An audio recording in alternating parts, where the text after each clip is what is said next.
Hey, young lady, where did they find you? Let's see what you have to say. She seems to know a lot about Tesla. Has been talking about robotaxis for nearly a decade, and now they're finally on the road. Tesla's first autonomous ride-hailing service launched June 22nd in Austin, and the early reactions were loud, fast, and mixed. The rollout included 10 to 12 Model Y cars, and rides cost $4.20 and were invite only, mostly Tesla superfans. And for now, the service is not open to the public. Tesla geofenced the zone, cutting out airports and major highways. Cars run from 6 a.m. to midnight with a Tesla employee riding up front as a safety monitor. There's also a remote support team on standby.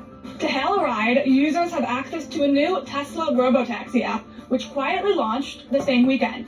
It shows the coverage area and allows riders to request a pickup within a set boundary. Videos of those first rides flooded Elon Musk's platform X. The rollout drew praise from longtime Tesla bulls, though some critics pointed to safety concerns and the limited nature of the launch. Now, Dan Ives called the initial rollout a 10 out of 10, even saying it looked better than Waymo's service out of the gate. So what's next? Well, Dan Ives thinks Tesla could scale to 25 cities in the next year, potentially a big leap for a service that's still invite only. And Elon Musk, well, he says millions of Teslas could be driving themselves by the second half of 2026. But that vision still comes with questions, like how well Tesla's camera-only tech actually performs, or when the public will be allowed to ride. Now, I talked to IBD's Kit Norton to break down what Tesla proved with that initial rollout and what still needs to happen for that robotaxi service to move beyond Austin. Thanks so much for joining, Kit. Good to be here. So did Tesla show the industry something new with this launch? Maybe with its... It's like, damn, who's interviewing? He just goes live on Zoom. Like, damn, who's that chica? Camera-only approach, or was it more just about getting something out into the real world? I would say to that question, it depends on who you ask. You know, on the one hand, this limited release or launch of their robotaxi service was an important step for the company in terms of actually putting it out there, you know, allowing, even though it was a limited amount of riders, to actually be in the vehicles, even though they did have safety monitors, to experience, you know, quote unquote, supervised, unsupervised self-driving. So in that respect, yes, it was something new, especially if you look at also how, you know, Elon Musk and Tesla have really championed a different approach to autonomous driving than, say, Waymo and others, with the use of LiDAR and other sensors, where, you know, Tesla's gone just with cameras. So in that sense, yes, this is something new. That Tesla has shown the industry. However, on the other hand, you know, the naysayers or folks who are more skeptical would say, listen, this basically is just what is already currently in their vehicles, which is supervised full self-driving software. And so from that perspective, no, it's not anything new. So again, it really comes down to your perspective on what exactly this launch was. What's your perspective?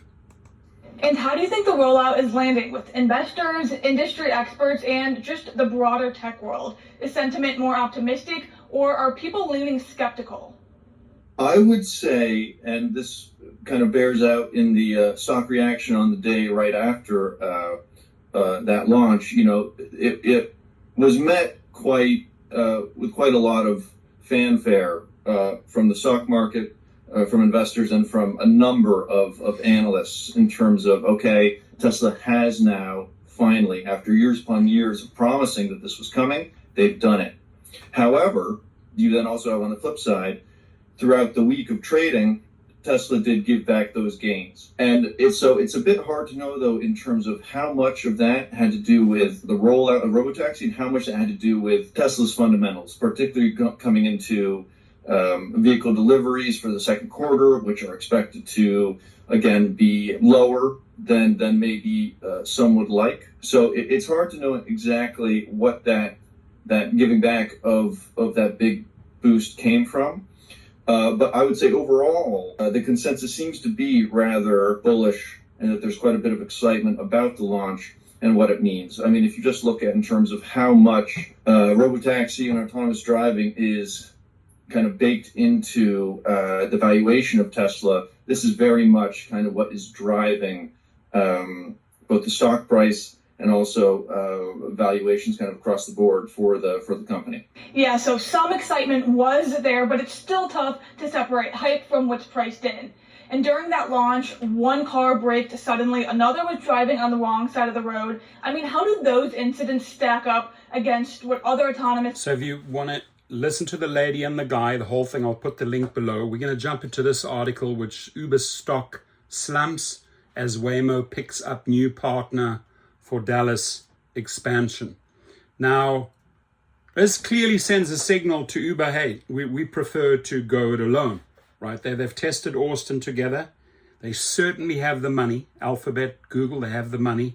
And they're like, no, we'll do Dallas and other cities alone. Well, investors are watching and they're seeing Waymo's successes.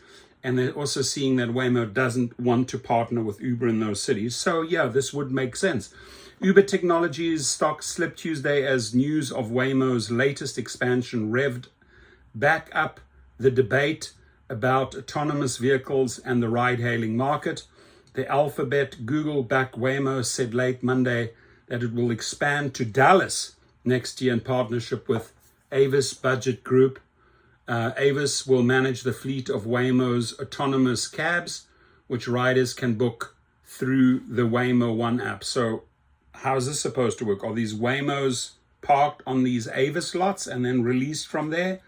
And is Avis probably cleaning the cars, just like Enterprise, Alamo, and those always clean their cars? Sort of makes sense. I'm sure they're testing out a couple of different models. Uber has partnered with Waymo on some previous expansion for its robo-taxis, but the ride-hailing company is not mentioned in the announcement. Shares of the ride-hail giant have been sensitive for more than a year to any update on robo-taxis as investors fear that new autonomous offerings, Waymo and Tesla, will threaten Uber's strong market share. Uber stock slumped late last year after Waymo announced a plan to expand in Miami that did not include Uber. That trend continued Tuesday with Uber's share sliding more than 3.5% to a close at $87.14. Uber Waymo partners or frenemies. Uber's strategy for Robotaxi is to strike partnerships that bring the automated cabs onto its platform. It has positioned its app as the quickest way for makers of pricey AVs to see a return on investment. Waymo is Uber's most high-profile partner. Waymo rides are available exclusively through the Uber app in Atlanta and Austin. In Phoenix, Waymo rides are available through both the Waymo and Uber apps. However, Monday's announcement appears to be adding Dallas to a list of cities where Waymo and Uber compete directly. That list includes San Francisco, Los Angeles, and planned Waymo expansions to Miami and Washington, D.C.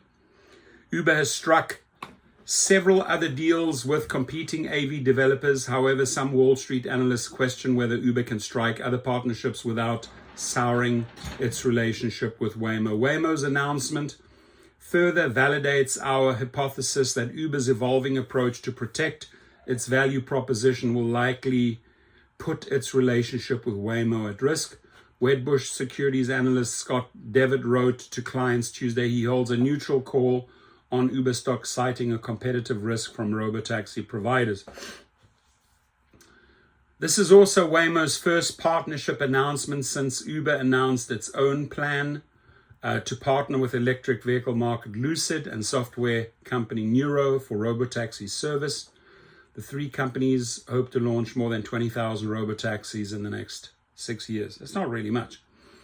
Uber stock slumping in July. In general, Uber's robotaxi strategy has been for its shares this year. Uber stock has bounced back from a late 2024 slump of 50% rally year to date. However, Uber stock has slumped 7% in July. Shares dived below Uber's 50-day moving average with Tuesday's decline. Uber will report second quarter's earnings August the 6th, just around the corner.